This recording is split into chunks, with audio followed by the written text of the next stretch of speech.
In 364 CE, a church council voted to remove a text from the Bible and called it dangerous. For 17 centuries, it stayed gone. Then in 1947, fragments of it surfaced in the caves at Qumran, and scholars who read the oldest passages found something the council had never wanted discussed. The Book of Enoch does not only describe angels and judgment, it describes what humans were originally built to become. But that construction was stopped, and the record of why was removed at the same time the text was. And before we go further, I need to pause for a second, because what I'm about to tell you gets significantly darker. And I realized a while ago that some of this cannot be fully explained in a video format. The complete reconstruction of humanity's original design, as recorded in the Book of Enoch, the Jez passages naming what humans were built to carry in their bloodline, the exact chapters Nib flagged as the pre-alteration blueprint, the Council of Laodicea's own written reasoning for removing those passages word for word, I put it all into a written document. It's linked below and the QR code is on your screen. Now let's continue. The text that became the Book of Enoch is not one document. It is 5 separate compositions scholars call the Enochic corpus. The oldest section, the Book of the Watchers, covers chapters 1 through 36 and is dated by Dead Sea Scroll fragment 4Q 201 to at least the 3rd century before the Common Era. That fragment sits in Vault 7b at the Israel Museum in Jerusalem, catalogued in Aramaic, and its contents were published by Joseph Mielik in 1976 after sitting unpublished for nearly 3 decades after the Qumran discovery. What those fragments contain, read carefully in their original Aramaic alongside the Jez manuscripts preserved by the Ethiopian Orthodox Church at Axum, is not what 2,000 years of popular summary have suggested. The standard introduction to Enoch frames it as a story about fallen angels who took human women as wives, produced giants, and caused so much chaos that God sent a flood to reset the world. That framing is accurate as far as it goes. The problem is where it stops, because what the text describes in chapters 1 through 5, before the Watchers appear, before any angel descends from their station, is a vision of how creation was intended to operate. Every element of the natural world, the sun, the moon, the winds, the seasons, moves according to a fixed design. Enoch uses one phrase for this pattern across those opening chapters. He calls it each thing according to its appointed nature. Michael Nib, whose 1978 Oxford translation remains the standard scholarly edition of the Jez text, identified those opening chapters as the theological foundation for everything that follows. The structure is deliberate. Enoch first shows the reader how creation operates according to a design that has a schedule. Then he shows what happens when something operates outside that schedule. The Watcher's descent in chapter 6 is not introduced as a story about lust or rebellion in the conventional sense. It is introduced as a violation of appointed nature. The Watchers were not supposed to leave their station yet. What Enoch says, preserved in fragment 4Q 201 and the Jez manuscripts at Axum, is that the time had not yet come. That phrase deserves to be read twice. The time had not yet come. George Nicholsburg, whose 2001 Hermeneia commentary on 1 Enoch is the most thorough scholarly treatment of the text in English, analyzed chapter 6 verse 2 inches, the Aramaic, and identified a verb construction that most popular translations flatten into a simple moral choice. The Watchers did not simply choose to descend and sin. The text says they descended before the appointed moment. Nicholsburg called this a violation of cosmic schedule. The Watchers knew what the schedule contained. They knew what humans were going to become, and they acted before the process was ready to begin. What was that process? Chapters 106 and 107 of Enoch give the clearest description in the entire corpus. These 2 chapters are often printed as an appendix or treated as a secondary edition. James van der Kam of the University of Notre Dame argued in his 2001 study, Enoch, A Man for All Generations, that this treatment of 106 and 107 as peripheral material is not an accident of editorial judgment. It is the result of a consistent pattern in which the chapters that speak most directly about human transformation are systematically positioned at the margins of the tradition. What those chapters describe is the birth of Noah. The child that Lamech's wife delivers glows. His body shines like the sun. His eyes are like rays of light. His hair is white. Lamech is terrified and goes to his father, Methuselah, who goes to Enoch, who provides the explanation. This child, Enoch says, is not an anomaly or a mistake. This child is a glimpse of what all humans are scheduled to become. Ephraim Isaac, who produced the 1983 Oxford translation directly from the Ethiopian Jez manuscripts at Axum, rendered the relevant passage using language not present in R.H. Charles's 1906 English edition. Isaac's translation of the Jez phrase that applies to Noah's condition uses the term Wald Quetis Malacht, which translates most directly as child of the holy messengers, not imitating angels, carrying the condition that the holy angels carry. What Enoch is describing in the Noah passage is not a miracle specific to one child. It is an early emergence, ahead of schedule, of what the entire human species was designed to eventually carry. Vanderkam's 2001 analysis states explicitly that the transformation theology in chapters 106 and 107 is the most deliberately suppressed material in the tradition, not because it is obscure, but because it is clear. The text does not suggest that humans might aspire to some elevated state through moral effort. It says humans were built for a specific structural outcome. It gives that outcome a name, and records that the schedule for reaching it was broken. The disruption is described in chapters 8 and 9. Margaret Barker, former president of the Society for Old Testament Study, argued in a 2008 paper on Enochic theology that each domain of knowledge the Watchers passed on corresponds to a stage in a transformation curriculum that existed in the First Temple period. The curriculum was designed to be transmitted in sequence, at appointed times, under controlled conditions. Azazel taught metallurgy and weapons. Barakel taught astrology. Kokabeel taught the constellations. Sariel taught the course of the moon. Each domain represents one level of a curriculum supposed to be released over generations. The Watchers transmitted the whole thing at once to an unprepared population before the first stage had been completed. Dead Sea Scroll Fragment 4Q 204. Another Aramaic piece from Qumran, catalogued at the Israel Museum, preserves a portion of chapter 9 inches which the archangels observe the damage and report to God. Nickelsburg's 2001 Hermeneia analysis of the fragment identifies an Aramaic construction that translates as, "The time of the appointed thing has been broken," not delayed, broken. Ephraim Isaac, working from the Jez manuscripts in his 1983 Oxford translation, noted that the corresponding Jez verb carries the connotation of structural damage to a sequence. Something in the design of human development was not delayed. It was structurally compromised. Chapters 10 through 16 describe the divine response. Azazel is bound, Shemiyaza is bound, the Nephilim are ordered destroyed. And then comes the passage most Western summaries of Enoch skip entirely. Chapter 10 verse 9 instructs the archangel Raphael to restore the earth to the condition that preceded the disclosure. The Jez at Axum uses a word Isaac, renders as to set again from the beginning. What was being reset was not only the earth's surface after the flood. What was being reset was the developmental trajectory of human beings. The schedule was being returned to a starting point it should not have had to return to. This is where Egypt enters the record. The limestone block, catalogued as JE89289 in the basement storage of the Cairo Museum, has not been on public display since 1973. It was excavated from a sealed subsidiary chamber beneath the Saqqara necropolis in 1971 by Dr. Jean-Philippe Lauer, whose field notes, held in the archive of the French National Center for Scientific Research in Paris, describe the chamber's construction as predating the surrounding step pyramid complex not by years but by centuries. The stratigraphic analysis placed the chamber before the accepted beginning of dynastic Egypt. The Cairo Museum catalogued the block in 1974 as pre-dynastic ceremonial relief, provenance uncertain. No dedicated iconographic study has been published since. The compound hieroglyphic glyph on JE89289 has been provisionally translated as those who came before the counting of years.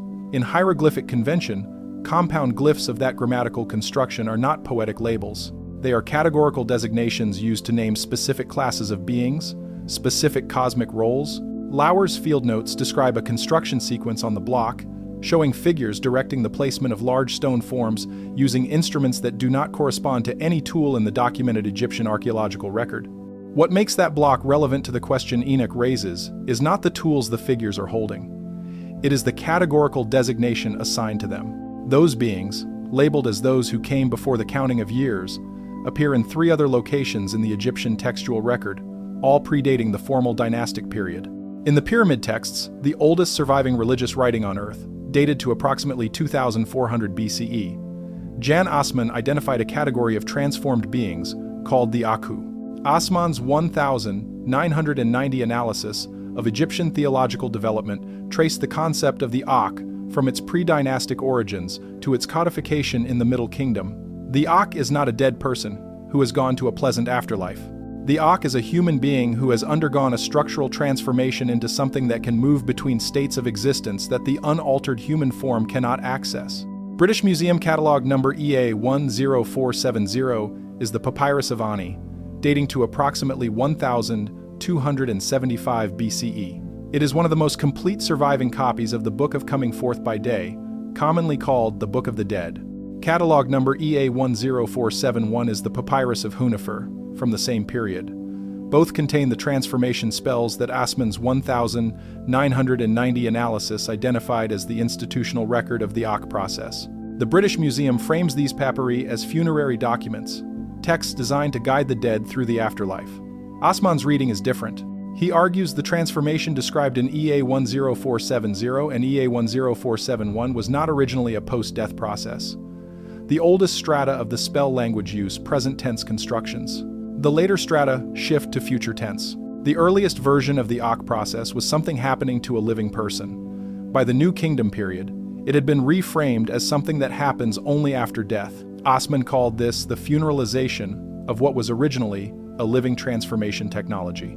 The parallel to Enoch's chapter 10 is exact. In Enoch, the transformation sequence was scheduled for living human beings across generations. After the Watcher's premature disclosure triggered the reset, the transformation was removed from the living human timeline. In Egypt, a living transformation process was gradually reframed as a post-death condition. Two independent ancient traditions preserved the same trajectory. Something originally available to living human beings was removed from the living human timeline and reclassified as a posthumous possibility. Before we move on to the Babylonian account, stop for a second. What you just heard about the Ak transformation and its parallel to Enoch's reset sequence is the part that changes everything. But it only makes sense when you see it written out next to the full Ge'ez passage in Isaac's 1983 Oxford edition, the original image, the strip design. It's all in the document linked below. Take 5 seconds right now, grab it, and then come back. Because what comes next builds directly on it. The link is in the description. QR code is on your screen. The Babylonian record presents the same structure from a third angle. The Atrahasis epic, preserved on cuneiform tablets dating to approximately 1700 BCE, describes the creation of human beings from the blood of a slain divine being mixed with clay. Thorkild Jacobson's foundational 1943 analysis of Sumerian king lists and creation mythology treated the divine blood element as a literary device to explain why human beings feel drawn toward the divine. They carry a trace of divine nature, and that trace creates an orientation that cannot be fully extinguished. What Jacobson's 1943 analysis also identified as a trajectory embedded in the Sumerian king lists. The pre-flood rulers lived for thousands of years. Alulim reigned for 28,800 years, Alungar for 36,000 years, and Menluana for 43,200 years. After the flood, lifespans dropped to hundreds of years. After another generation, they dropped to extraordinary but humanly possible spans. After the next, they reached normal ranges. Jacobson called this a mythological device, indicating increasing distance between humanity and its divine origin. But the trajectory is structurally identical to what Enoch describes. Before the disruption, the human development sequence was intact. After the reset, something in the original design was progressively reduced across successive generations. W.G. Lambert, in his critical edition of the Atrahasis text, published for the British Academy, analyzed the cuneiform passage, describing what happened after human beings were created from the divine blood and clay mixture. The Sumerian verb in that passage describes the gods observing the result with what Lambert translated as watchful concern. They did not create humans expecting the divine blood element to remain inert. They created humans expecting it to develop. What the Atrahasis text records in its flood narrative is a response to a biological process that had reached a threshold earlier than anticipated. Lambert's critical edition renders the word describing what the flood reduced in the surviving human population as the quality that the blood carried. The divine element was not destroyed by the flood, it was reduced. The expression of it was diluted across successive generations into something the post-flood human being could carry, but could not fully access. 3 civilizations, writing in 3 different languages across 3 different centuries, describe the same arc. Enoch calls the disruption the breaking of the appointed sequence. Egypt records a living transformation process restricted and reclassified as posthumous. Babylon records a biological reduction that followed a catastrophic reset. All three agree that the current human state is not the final human state. All three record that something intervened to stop the development. None of the three says the endpoint was made permanently impossible.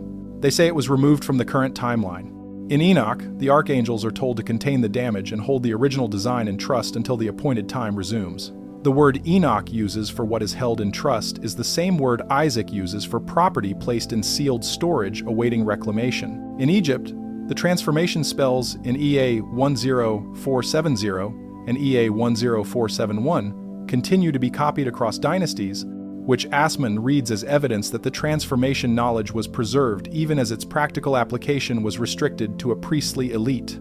In Babylon, the Atrahasis text ends with a divine council establishing new management conditions for the human timeline, including restrictions on what humans would be allowed to remember about the origin of what they carry.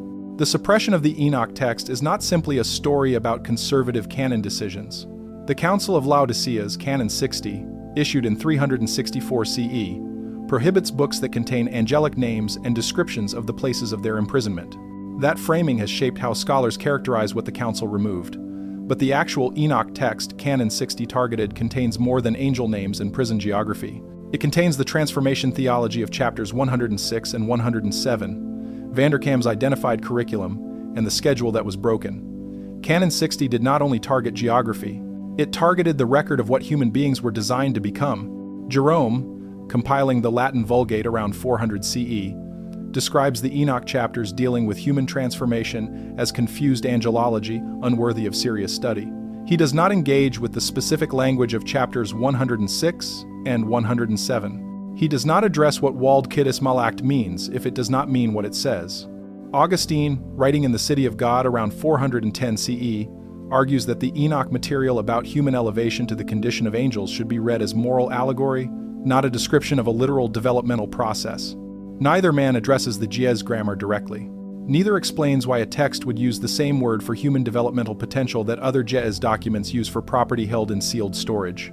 The Ethiopian Orthodox Church, operating independently of Rome, kept Enoch in its canon without interruption. When James Bruce brought 3 Ge'ez manuscripts to Europe in 1773, the transformation chapters attracted immediate institutional controversy. Oxford scholars who examined the manuscripts in 1821 described the transformation theology as irreconcilable with the Church's account of the fixed nature of human beings. The problem was not obscurity, the problem was precision. If humans were originally built to undergo a structural transformation into what Enoch calls the condition of holy angels, the Church's account of human nature, fallen and redeemable through grace but never altered in form, does not survive comparison with what the Ge'ez says. R. H. Charles, producing his 1906 English translation, made translation choices in chapters 106 and 107 that flatten the transformation language to the point of reversal. Where the Ge'ez uses walled Kittis Malact, Charles renders the passage using a phrase that points toward genealogy rather than transformation, toward spiritual lineage rather than structural change. The word he chose does not appear in the Ge'ez original that Ephraim Isaac translated from the Axum manuscripts in 1983. Charles replaced a blueprint with a metaphor. The blueprint describes a process, the metaphor describes a heritage. Those are not the same thing, and the difference between them is the entire point. Vanderkam's applications for access to the Axum manuscripts, denied in 1988 and again in 1997, targeted precisely the passages that contain the full Ge'ez version of that blueprint. In a 2001 interview published in Biblical Archaeology Review, Vanderkam stated that at least 3 passages in the Ge'ez manuscript tradition are known to scholars through secondary references but have not been available for direct examination in over 50 years. The secondary references that exist in the published literature all point toward the same section of the text, where the original design and broken schedule are most directly recorded. Fragment 4 Q201 and Fragment 4 Q204, the Dead Sea Scroll pieces preserving the Aramaic version of the Enoch transformation material, were assigned to the lowest publication priority category by the team coordinating the scroll project through the École Biblique in Jerusalem in the early 1950s. Fragments touching on law, calendar, and community organization were published first. Fragments touching on human transformation were placed last.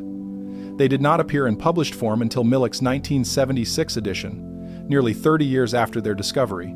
And in that edition, Millick's commentary characterizes the transformation passages as mythological elaborations without theological content.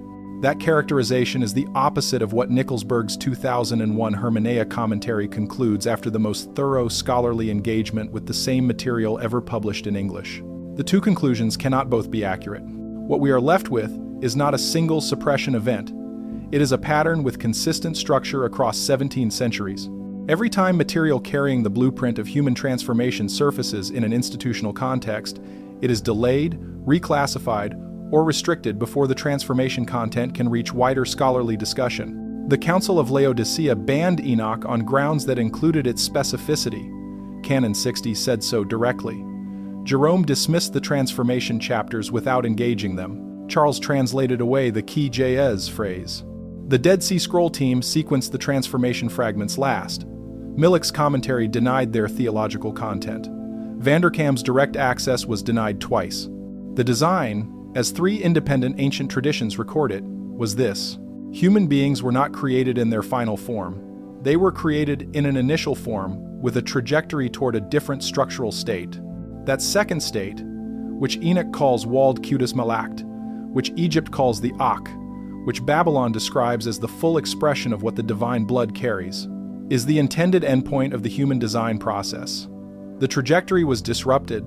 The disruption was recorded across three separate textual traditions on three continents.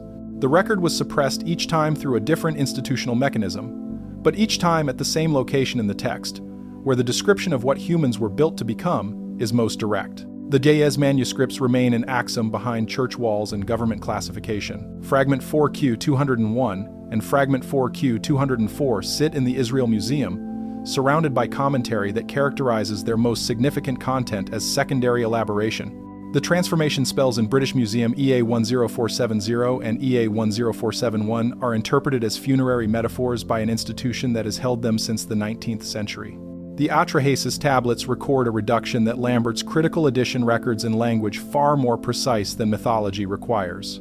The schedule that Enoch says was broken is still in the text. The design is still in the gaze. The transformation process that Asman traced from living technology to post-death metaphor is still in the spells on EA10470. The quality that Lambert says the blood carried is still in the cuneiform. Three independent traditions recorded what human beings were built to become. Three independent institutional mechanisms across 17 centuries worked to ensure that record remained in the category of mythology, misreading, or funerary allegory. The record survived all three. What humans were built to become has not been erased. Three traditions named what stopped it. The Watcher's disclosure broke the schedule. The flood reduced the expression. The councils removed the documentation. And in a text the church removed from the Bible in 364 CE, a man named Enoch stands in the presence of an original design, given the schedule, told the schedule was broken, and shown where the record would be preserved. The record is still there. The design is still in it, and the appointed time that Enoch said was broken is either still suspended, or it has already resumed, and what we were built to become is already being recovered from the manuscripts that institutional history tried to ensure you would never read.